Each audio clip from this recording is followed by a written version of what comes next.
হেই বন্ধুরা, আজকে আমি চলে যাচ্ছি ডেলিভারি করতে একদম পেট্রোল ছাড়া আমার R15 নিয়ে।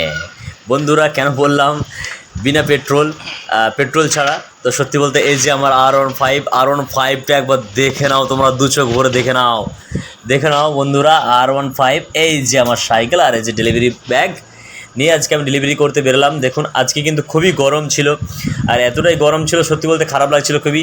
তাই একটু জল খেয়ে নিচ্ছি। বোতলে করে আমার ওয়াইফ জল দিয়েছিল, তো সেই জলটার মধ্যে একটু ওয়ারিস ভরে দিয়েছিল জলটার মধ্যে। তো আমি সেই জলটা নিয়েছিলাম, একটু খেলাম, একটু স্বস্তি লাগলো। তারপরে একটা পার্সেল নিলাম, ফার্স্ট ডেলিভারি আমি করছি আজকের। তা আমি কাস্টমারকে কলিং বেল দিলাম, কাস্টমার বাড়িতে কলিং বেল দেওয়ার পরে কাস্টমার বেরোলেন এবং পার্সেলটি নিলেন। বন্ধুরা, আমার চ্যানেলে যদি নতুন হন আপনারা এক্ষুনি সাবস্ক্রাইব করুন আর লাইক করে আমার ভিডিওটি শেয়ার করুন, যত বন্ধুদের কাছ থেকে পারেন শেয়ার করুন। কারণ কি, দেখুন আমি একজন ডেলিভারি বয়, তো আপনাদের কাছ থেকে যদি আমি সাপোর্ট পাই তাহলে আমি খুব নিজেকে নিজে গর্বিত মনে করব। আর সাপোর্ট আপনারাই তো করবেন, আপনাদের কাছ থেকে তো আমি সাপোর্ট পাবো, তবেই তো আমি এগিয়ে যাব। এবং আপনারা ভিডিওতে কমেন্ট করবেন আমার কোন জায়গাটা ভুল হচ্ছে কিংবা কোন জায়গাটায় ঠিক হচ্ছে। তো লাইক করবেন এবং কমেন্ট করে জানাবেন।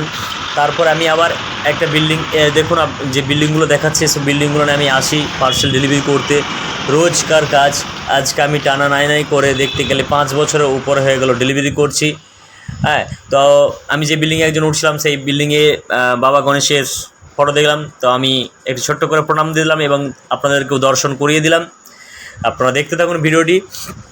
তো খুবই ইন্টারেস্টিং ভিডিও, এরকম বলবো না, তবে সত্যি বলতে আমারই এই দুঃখ কষ্টের মধ্যে অনেকটা দিন কেটেছে। আমি বলি না, আপনাদেরকে এরপর থেকে চেষ্টা করব এই ডেলিভারি করার, আপনাদের কাছে ভিডিও তুলে দেওয়ার। আমি একটার পর একটা কমপ্লেক্সে যাচ্ছি, আশা করছি কোন কোন কমপ্লেক্সে ডেলিভারি করি সেগুলো আস্তে আস্তে আপনারা পরে অবশ্যই জানতে পারবেন। আমার সাইকেলটি দাঁড় করিয়ে আবার একটি কমপ্লেক্সে ঢুকে গেলাম। ওই কমপ্লেক্সে ডেলিভারি করে দেওয়ার পর ভিতরে আর ভিডিও করতে পারলাম না, আবার সেকেন্ড কমপ্লেক্সে চলে এলাম। তো এই কমপ্লেক্সে ঢোকার সময় দেখি না একটা বড় বাস গাড়ি, সেই বাস গাড়ি থেকে নামছে ছাত্ররা, স্কুল থেকে পড়াশোনা করে আসছে। তো তারপরে আমি এই বড় কমপ্লেক্সটা চলে এলাম। এই কমপ্লেক্সটার মধ্যে বলতে গেলে থেকে পর্যন্ত পুরো X পর্যন্ত ব্লক রয়েছে।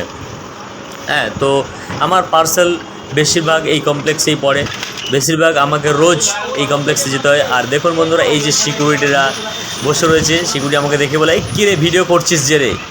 তো বন্ধুরা দেখুন, ভিডিওটি আর বেশি বড় করবো না, আপনাদের কাছ থেকে জাস্ট এরকম ছোটো ছোটো ব্লগ দেবো। সাবস্ক্রাইব করুন এবং সাথে থাকুন। থ্যাংকস।